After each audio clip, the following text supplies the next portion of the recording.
My name is Marie. My husband was a veteran in World War II in Germany and captured, prisoner of war for 11 months. I met him on a blind date, and he had just come home from the war in 1945, and he thought it was pretty hot stuff.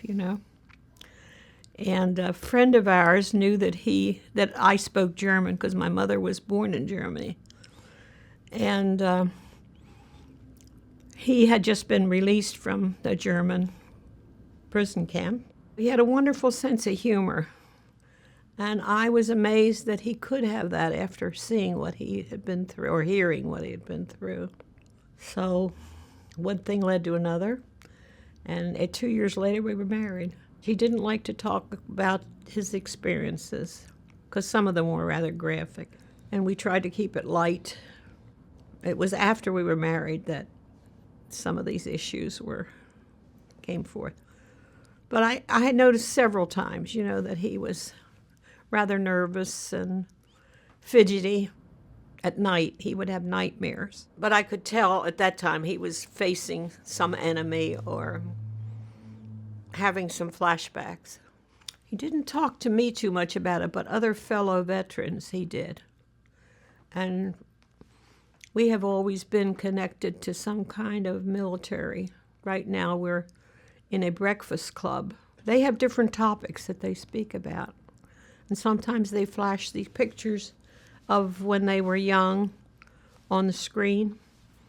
And then they tell different stories. And I think it does them all good. And the spouses get to hear things, that they have never heard before. So it's good for everybody. I would say that it eases their minds, that they know other people have gone through stress and had the same experiences. And sometimes they meet somebody that was another paratrooper. He was a paratrooper. Or other prisoners, ex-prisoners. And he also belongs to the VA up in Pittsburgh, and they've treated him very well. He has his own doctor, prisoner of war doctor. He's had some psychology, too, and that has helped. He's talked with doctors about going through the bombing of Dresden, and he actually had to bury civilians that were in the war after the bombing.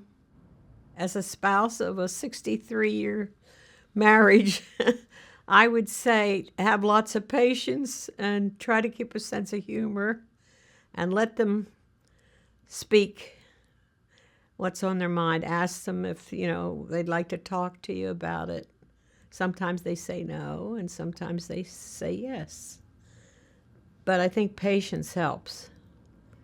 And it isn't always easy. I think the more organizations they're with and the more counseling they can get, the better off they are.